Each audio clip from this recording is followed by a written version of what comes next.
welcome you all to the YouTube channel Maski coaching classes Delhi gate Ahilyanagar. Maski coaching classes मध्ये तुमचं सर्वांचं खूप खूप स्वागत. आज आपण एक खूपच सिंपल डेरिवेशन पाहणार आहोत रिगार्डिंग अ सिंपल पेंड्युलम. बरं, एकंदरीत सगळ्यात सुरुवातीला काही गोष्टी आपण लक्षात घेऊ. हा जो टॉपिक आहे सिंपल पेंड्युलम, जर आपण पाहिलं तर गेल्या 5 ते 10 वर्षामध्ये हा 8 ते 9 वेळी रिपीट झालेला आहे. हा आलेला आहे, वेगवेगळ्या प्रश्नाने वेगवेगळ्या प्रकारे याला विचारले जात आहे. त्यामुळं हा टॉपिक आपल्यासाठी खूप खूप जास्त इम्पॉर्टंट आहे, हे सगळ्यात सुरुवातीला लक्षात घ्या. बरं, हा जो आजचा टॉपिक आहे तो इम्पॉर्टंट आहे. यामध्ये क्वेश्चन कसा येऊ द्या, आज आपण जसं पाहणार आहोत त्यामध्ये सर्व क्वेश्चन्स आपण कव्हर करूयात. तसंच टाइमला आपण सांगूयात यामध्ये कसे क्वेश्चन्स आलेले आहेत, त्या क्वेश्चनची उत्तरं कशी द्यायची होते, यामधला कोणता पार्ट त्या क्वेश्चन्स मध्ये फिट होत आहे ऍज अ आन्सर, ते आपण त्यामध्ये नंतर पाहूयात ऍट द एंड. सगळ्यात सुरुवातीला आपण पाहतो बेसिकली सिंपल पेंड्युलम म्हणजे काय. What basically a simple pendulum is. तर आयडियली सिंपल पेंड्युलम काय आहे रे, तर आयडियली सिंपल पेंड्युलम म्हणजे ज्या वेळेस एखादा हेवी बॉब किंवा एखादा हेवी पार्टिकल आपण मासलेस, फ्लेक्झिबल, एक इलास्टिक स्ट्रिंगला आपण अटॅच करतो. ज्या वेळेस आपण एखादा हेवी बॉब म्हणजे भरीव आपल्याला स्पेअर असतो, आणि तो हेवी बॉब आपण काय करतो, एक स्ट्रिंग आहे, एक दोरी आहे, ती फ्लेक्झिबल आहे, ती मासलेस आहे, आणि ती एक्सटेंड नाही होत, इनएक्सटेंडेबल आहे. तर अशा स्ट्रिंगला आपण त्याला अटॅच केलेला आहे, आणि दोरीचा एक एंड काय केलेला आहे, दोरीचा एक एंड आपण त्या रिजिड वॉलला लावलेला आहे, आणि दुसरं एंड आपण आपल्या त्या बॉबला अटॅच केलेलं आहे. आणि त्यावेळी आपण काय लक्षात घेत आहोत, काही गोष्टी आपल्याला इथे लक्षात घ्यायला पाहिजे की आपण त्याला काय करतो, काहीतरी डिस्प्लेस करतो. डिस्प्लेस केल्यानंतर, रिलीज केल्यानंतर आता तो बॉब काय करायला लागतो, ऑसिलेट करायला लागतो. That performs a simple harmonic motion. हे काय होत आहे रे, तर हे बेसिकली सिंपल हार्मोनिक मोशन आपल्याला पाहायला भेटत आहे.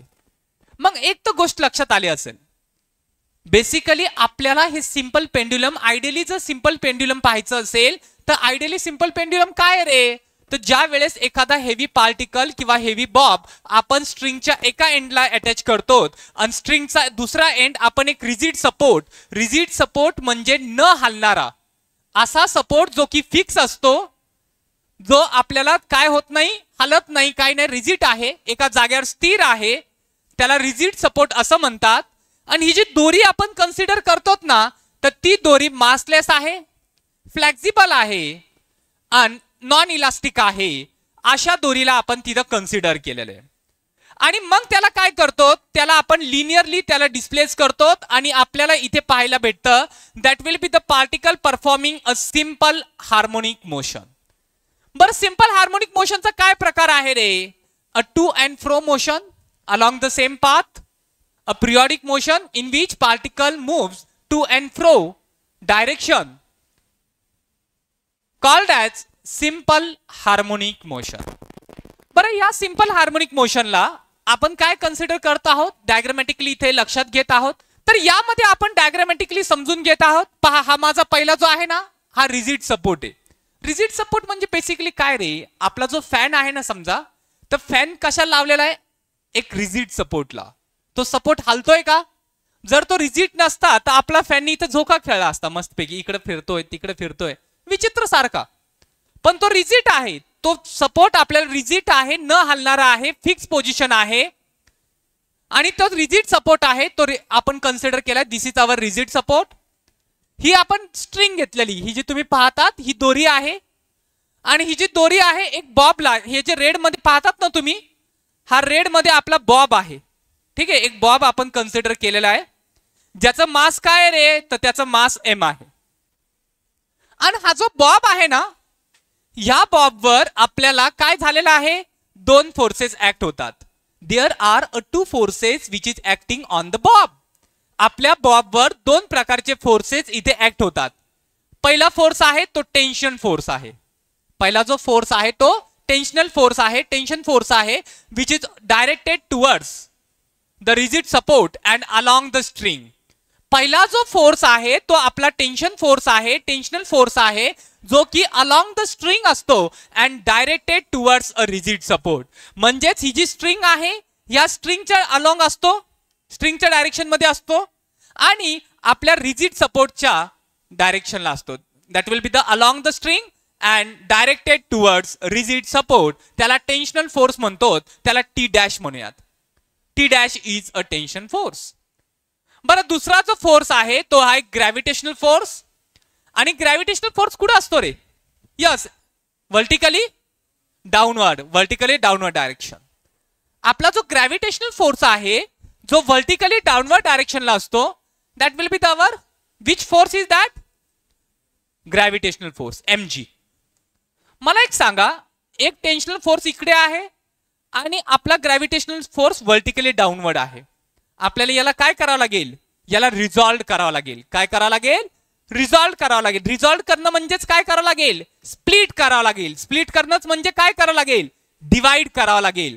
त्याच्या कॉन्स्टंट कंपोनेंट मध्ये आपल्याला त्याला डिवाइड करावं लागेल. म्हणजे हा जो mg आहे ना, या mg ला त्याच्या कॉन्स्टंट कंपोनेंट मध्ये स्प्लिट करूयात, डिवाइड करूयात, तर आपल्याला याचं काय होणार? mg साइन थिटा आणखीन cos theta. mg sine theta आणि mg कॉस थिटा. बरं, मग आता यामध्ये लक्षात घेऊयात, आपण हा जो आहे याला पुढे आपण इथे एक्सटेंड करतो. त्यानंतर दुसरा जो आहे आपण इकडे असा एक्सटेंड करतो.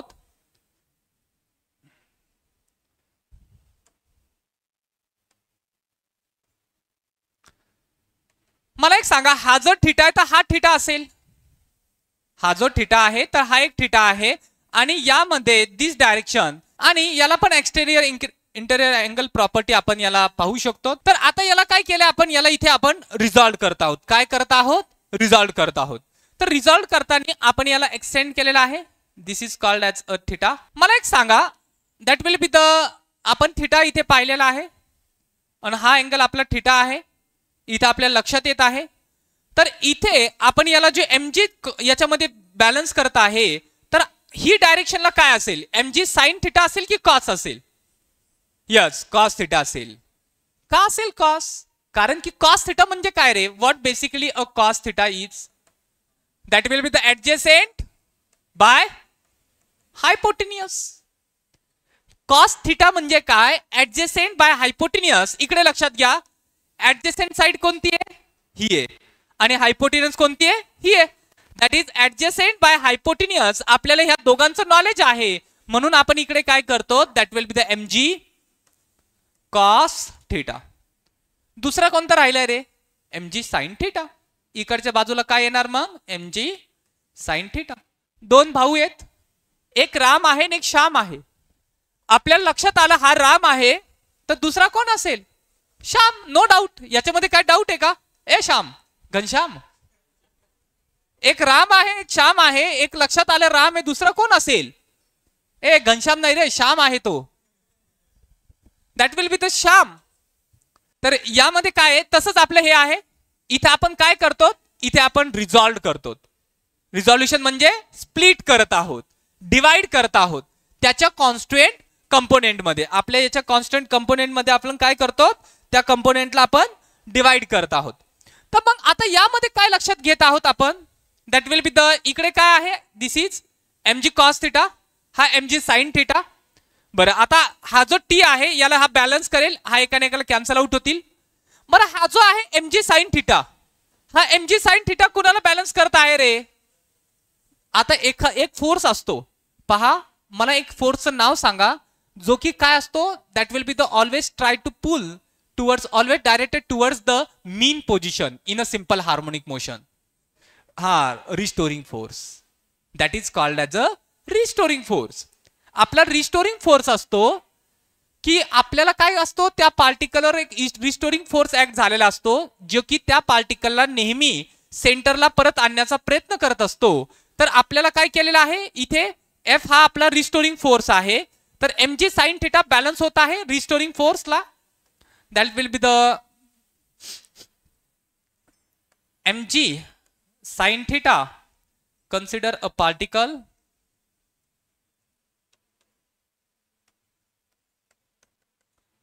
consider a bob of mass small m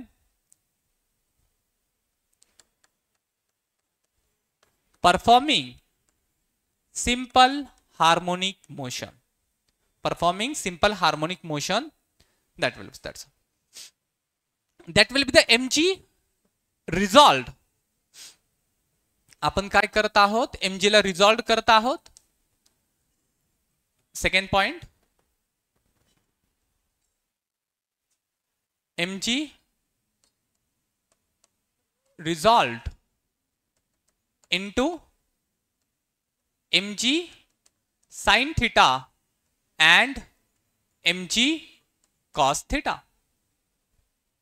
mg sin theta is balanced by mg sin theta is balanced by restoring force, that will be the F, which is equal to minus mg sin theta. If theta is small, then the sin theta is nearly equal to the theta. That will be the if theta is small, nearly 10 degree, that sin theta is nearly equal to theta. So that F, which is equal to the minus mg theta. Sin theta म्हणजे opposite, that will be sin theta म्हणजे opposite म्हणजे ते x आणि divided by L, that will be the minus mg x divided by L. This is a force, where force is directly proportional to the displacement, and negative sign indicate that force and displacement are in a opposite direction. Negative sign काय indicate करत आहे की आपला force आणि displacement हे दोन्हीही काय आहे, अपोजिट डायरेक्शनला आहे एकामेकाच्या. बरं, पुढे आपल्याला इथे आपण काय करतो, पुढे आपण डिराइव्ह करत आहोत, पुढे आपण पाहत आहोत. That will be the XL. तर आता यामध्ये काय केलेलं आहे, तर आपल्याला माहित आहे न्यूटनचा सेकंड लॉ काय सांगतो रे. According to Newton second law,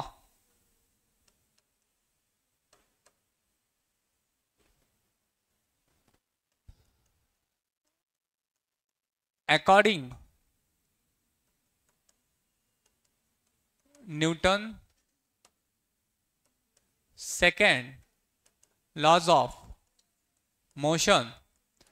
Second laws of motion काय सांगतो रे, F is equal to ma. Equation 1 आणि इक्वेशन 2 याला आपण काय करूयात, this is our equation 1 and this is our equation 2. By comparing equation 1 and 2,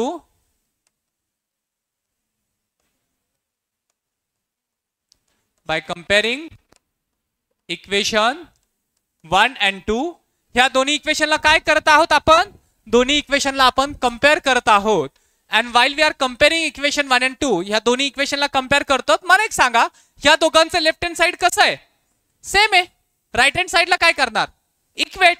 We are equating our right hand side, that will be the MA, which is equal to the minus MGL divided by MM. Get cancel. That will be the L and X, that will be the acceleration per unit length. आपण इथे पाहूयात, that will be the acceleration divided by A, आणि त्याला आपण काय करतो तिथे solve करतो. एक खूपच सिंपल फॉर्म मध्ये आपण त्याला पाहतो, that is G by L च्या फॉर्म मध्ये. आणि जी बाय एलच्या फॉर्म मध्ये आपल्याला लक्षात येतं आणि आपल्याला लक्षात येतं की that will be the minus g by L. This is our acceleration. बरं मला एक सांगा, that is a time period omega. T is equal to time period बरं का, time period that t which is equal to the 2 pi by omega. आणि omega म्हणजेच काय, that is acceleration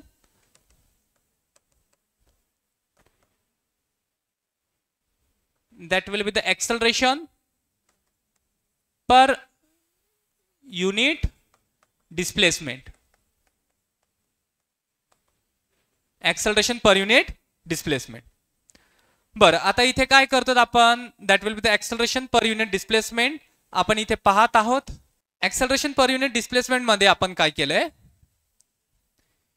he g term आहे that T which is equal to the 2 pi under root displacement मध्ये काय आहे, that will be the g by L.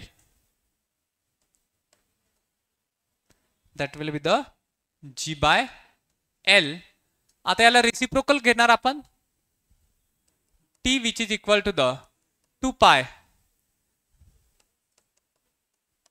under root g by L, and this is our equation for a time period in a simple harmonic motion. बरं फक्त magnitude आपण इथे consider करत आहोत एक्सेलरेशनचं, आणि मॅग्नेट्यूड कन्सिडर करताना आपल्याला g by L आलेला आहे. That will be the t is equal to 2 pi, that will be the under root. आता हा रेसिप्रोकल होत आहे तर तिथे आपण त्याला काय केलेलं आहे, that will be the L by G. आता यामध्ये काय लक्षात येत आहे रे, तर यामध्ये आपल्याला लक्षात येत आहे आपला जो टाइम पिरियड आहे, that time period is directly proportional to the square root of an length of an string, and the time period is inversely proportional to the square root of acceleration due to gravity. And आपण घेतलेला आहे this is valid for a very small displacement for a very small angle. As compared that string is much more longer as compared to the displacement. ह्या काही गोष्टी आपण इथे लक्षात घेत आहोत. ठीक आहे, यामध्ये एवढं लिहून घ्या फास्ट मध्ये. आणि एक छोटस आहे सेकंड पेंडुलम. आता हे तर झालं टाइम पिरियड. फ्रिक्वेन्सी म्हणजे काय रे, तर एक frequency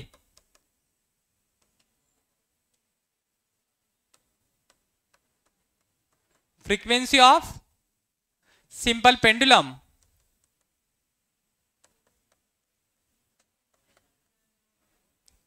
frequency of simple pendulum म्हणजे n which is equal 1 by t which is equal to the 1 divide by 2 pi under root by g by l. याला आपण काय करू शकतो, that n which is equal to the 1 by 2 pi under root of that g by l. This is our frequency.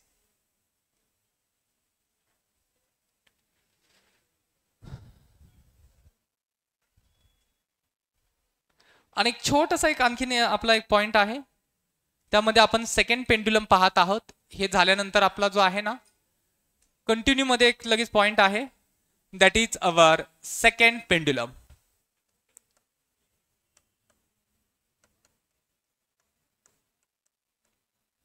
बरं second pendulum काय रे, a pendulum whose time period is 2 seconds